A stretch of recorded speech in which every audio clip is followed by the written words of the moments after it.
Hey, Stuart, I have a question. Yes. The other night, you said something along the lines of how most people's primary motivations are material driven, money, things like that. And our primary motivation should be spirit driven. I was wondering if you could speak to that more. Well, you just have to take a look at the activity of human beings.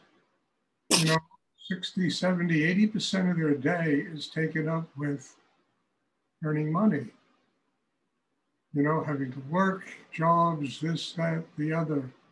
Now, I'm not putting that down. It's necessary. Living on the earth, having karma requires that we make money. We have to have a certain degree of success in the world in order to deal with the economic pressures that this place presents to us.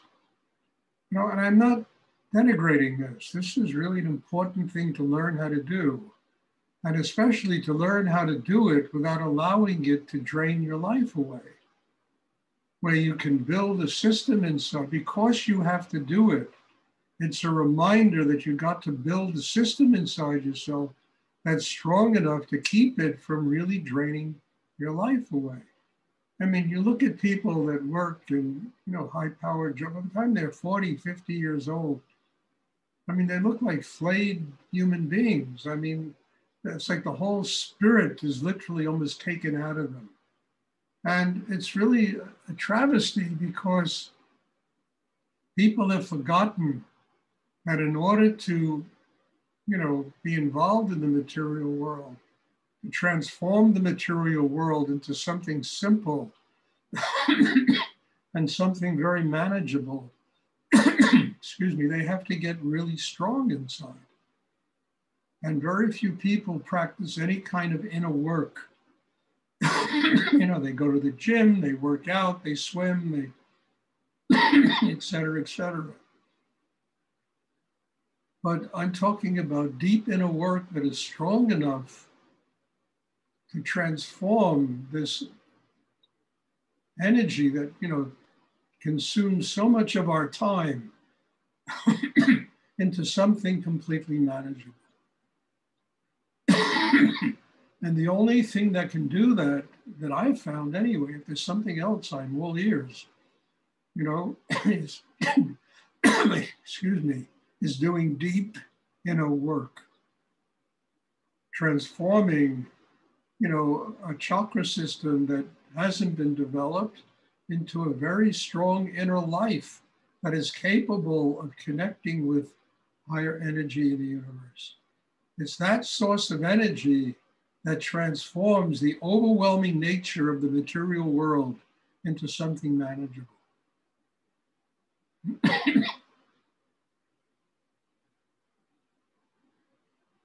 I mean, all of it's important. We need to learn about life. We need to learn about relationships. I remember Rudy once told me all these celibate swamis that he said they must have had some sex life in their last lifetime, it just, used to crack me up.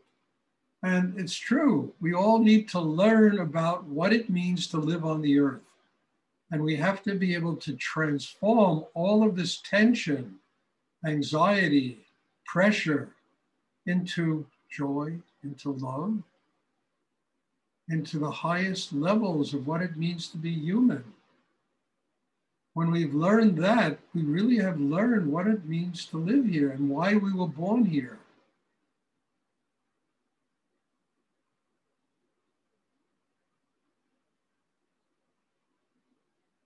I mean, you read all the time about people in the newspapers, that all they think about is earning just more money than anybody can spend in 50 lifetimes. These people. And it keeps motivating them. And all of their energy that could go and be internalized and help them have a spiritual, it all goes into earning, gluttonous amounts of money that nobody in their right mind could spend in 100 lifetimes. And it becomes the overriding factor in our society. And eventually it destroys people. People get burnout by the time they're 40 years old. Young people getting burnout, getting cancer, getting heart disease, getting all kinds of stuff like that. Because they never learned how to transform all of that pressure into a spiritual life where you could do both.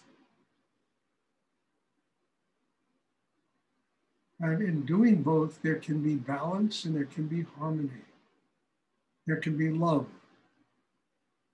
It doesn't have to rip us apart. Either one of them. I mean, people that fanatically spiritual and righteous about their beliefs. I mean, you know, they're as crazy as people that only invest money in, you know, time and money, their time in making money.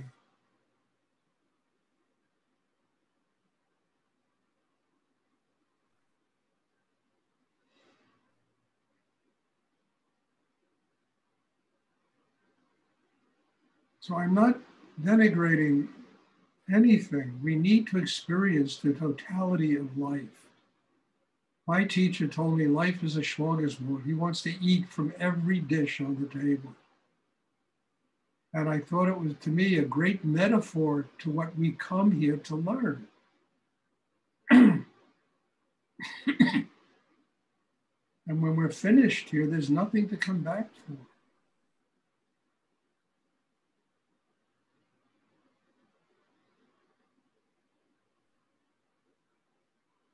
And at the same time, what gives us the strength to deal with all of this stuff you got to deal with is a connection with spirit.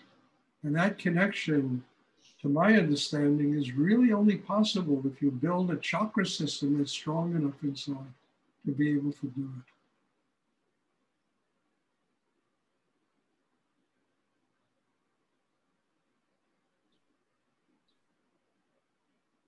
And then we live in a place that is an amazing university.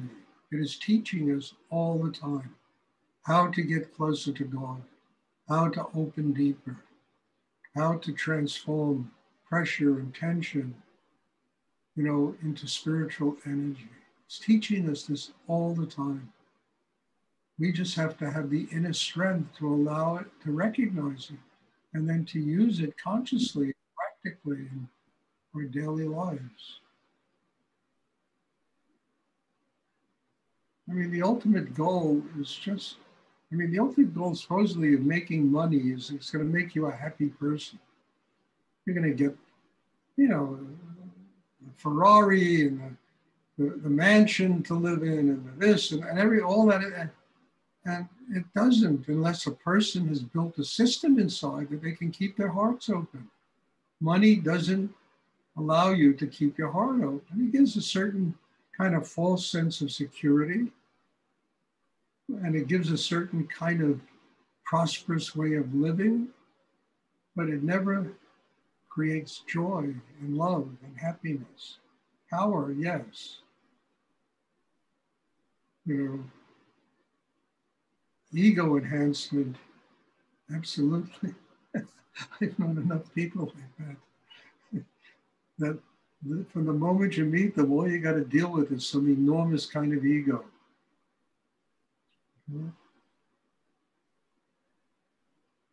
Does anyone else have a question they would like to ask?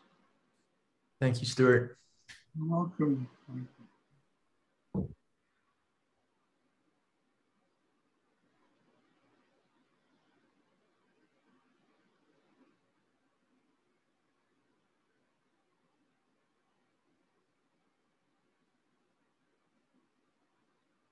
I remember I was once standing with Rudy on 10th Street and the fire department was there and one of his buildings was burning.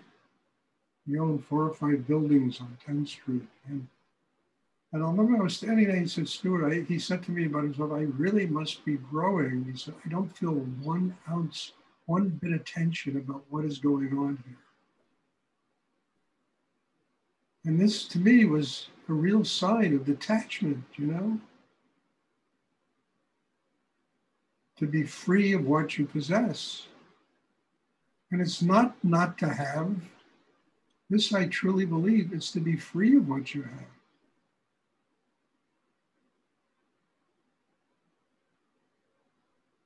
It's not to have success and to live in some barren world of fear and insecurity about money, et cetera, et cetera.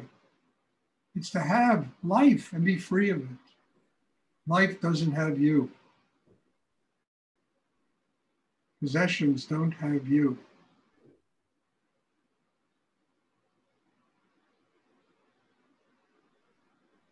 And how do you do that? You got to be connected to spirit in order to do that. Otherwise, our whole lives are reliant upon what we possess. I've heard people say what we possess is who we are. And I think that's just pure bullshit,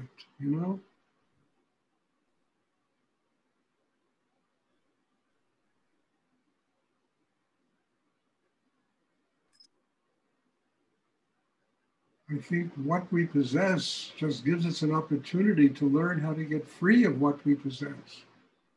We live with it, but it doesn't consume us.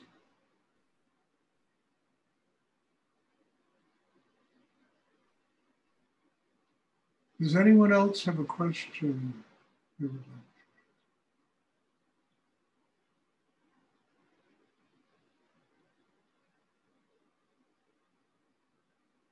Hey, Stuart. I had a question. I was wondering if you had any general advice or guidelines on things like diet or like sexual activity in general.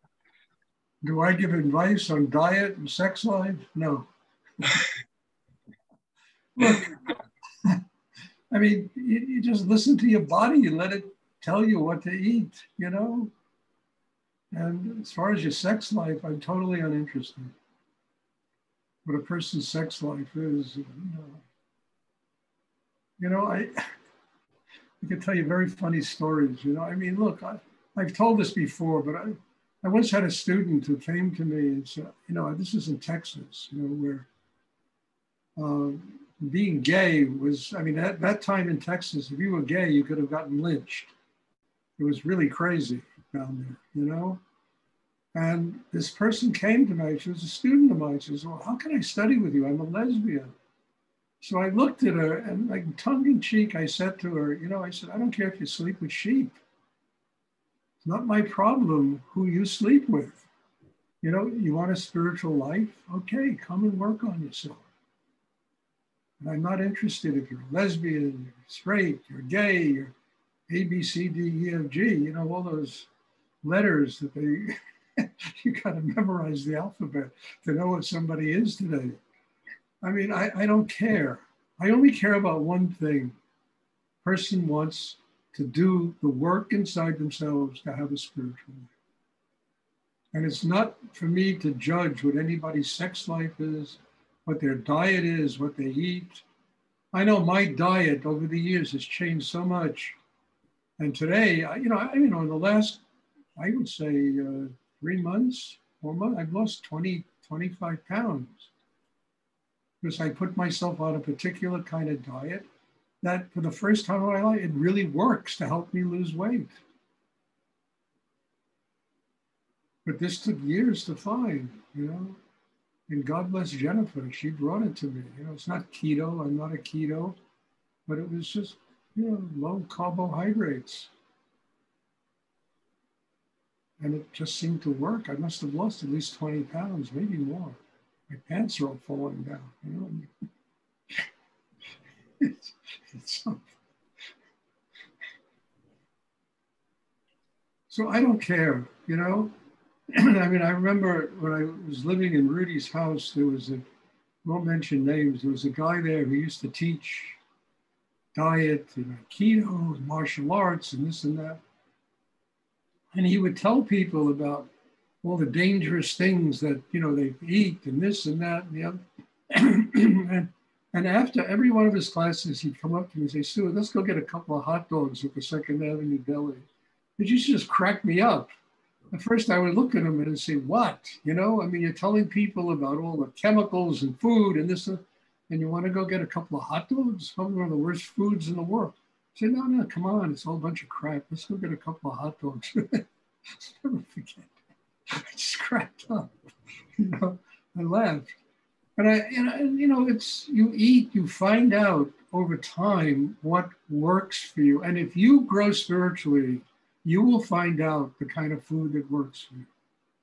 You will find out the kind of exercise that works for you. You will find out these things.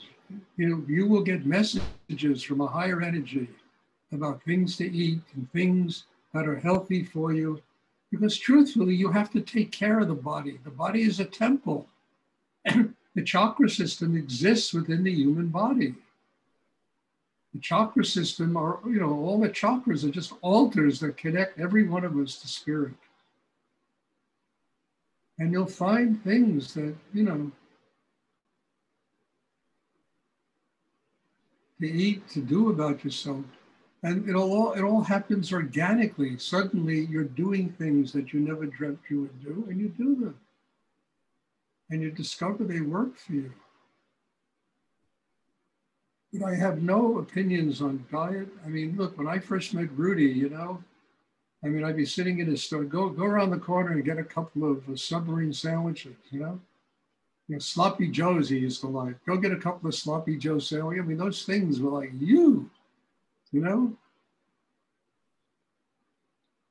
I remember the first time he invited me up to his house, it was after a meditation.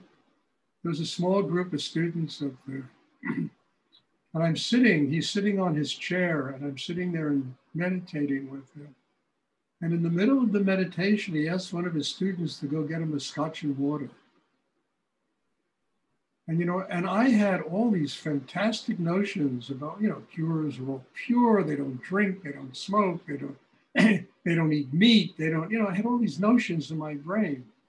And I'm sitting there meditating with Rudy, and he's sipping on a scotch and soda.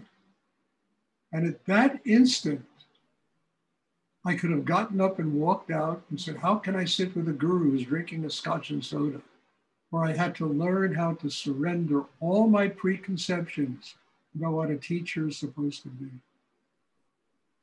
And I was smart enough to surrender all my preconceptions about what a teacher is supposed to be. And in the 6 years I studied with Rudy, I never saw him take another drink, ever.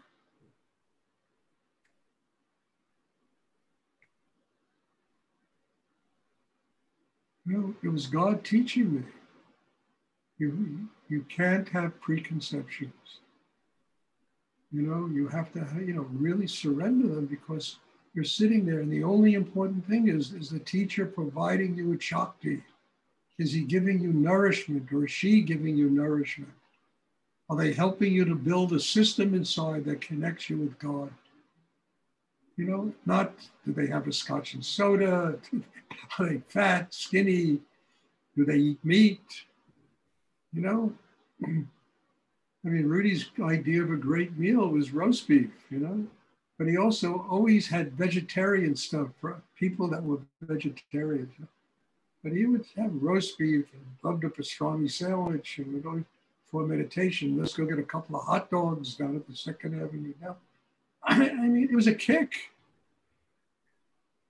And I once said to him, I said, what about food, Rudy? And his response to me was that, if you're pure inside, you can eat shit and it'll turn to gold. And to me, that was an amazing answer. Because if you're really pure inside, if you're really growing inside, your system can heal anything.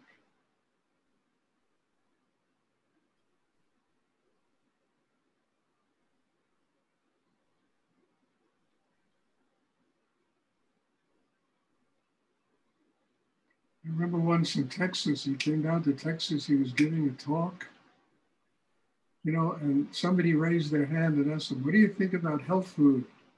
And he just looked at the person and went, this is what health food was. Now today, health food is pretty gourmet. They make great stuff. Today, it's a different kind of food. But then health food was like, my God, it was horrible stuff to eat. And he just looked at the person and went, yuck, does anybody else have a question? I don't know if you remember that, Bob. I'll never forget it. Just, yuck. Anyone else have a question they would like to ask?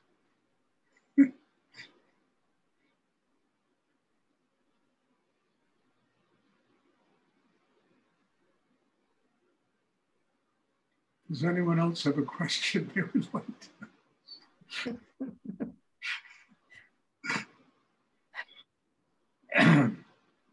All right, just two announcements. The one I mentioned it yesterday, that every Sunday, I think, yes, every Sunday I'm going to try to post something on a blog I have on my website. You know, you can just go there and click on blog and read it and read, you know, a bunch of them that are there. But I'm going to start trying to do this. If you know people that are interested, you know, you might tell them about it, might get somebody interested in our work. You never know where good students can come from, you know? And the second thing is that, look, I mean, what I said earlier today, I think in-person classes are essential. And I think that it's a very powerful way for me to train people.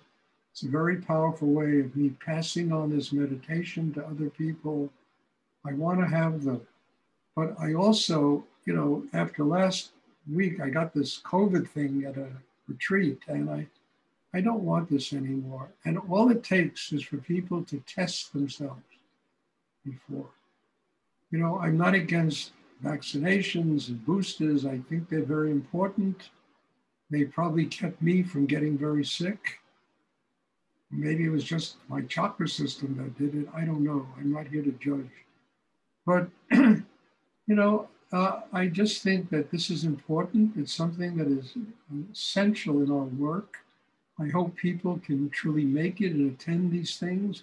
People from out of town come spend 3 or 4 days and have classes. If you come from out of town, there'll be classes every day, you know?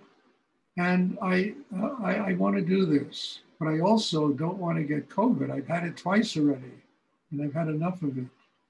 And I think the way to avoid it is to truly people test themselves and you come. And we can do in-person classes. A lot of times when people come from out of town, I'll have at least 2 classes a day while they're here, you know, and try to truly develop them and pass on this teaching to them. Does anyone else have a question you would like to ask? So I'm just confirming that no matter what the content in your new blog, a newcomer or stranger can view it and see it, and it doesn't have to be some topics too sensitive. I have books that are being sold all over the world, and you know, a lot of people read it that don't do what we do. You know, so no, anyone can read it. You know? There's nothing there that's going to offend anybody. There's certainly a lot there that will teach people and help them to understand things maybe a little bit more clearly. It's like that book I wrote called Moving On, Finding Happiness. I mean, they're just aphorisms, one after the other, 200 pages of them, that people can just open anywhere and find something that could make their day. You know, and these blog things are the same kind of stuff. And they're just there to just remind people that, you know, to live in this world, one has to truly be a little bit more conscious than people ordinarily are. So there are no things, mysterious tantric secrets in there, you know, nothing like that. It's just, I mean, there's no stuff about climate, you see, climate and this and, yeah, all kinds of stuff, you know, I mean,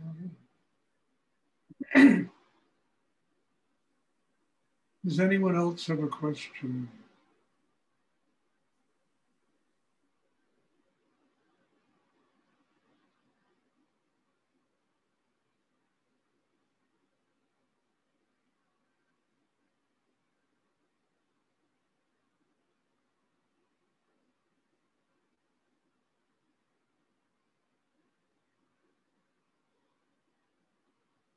Okay, if there are no more questions, there'll be a meditation tomorrow evening.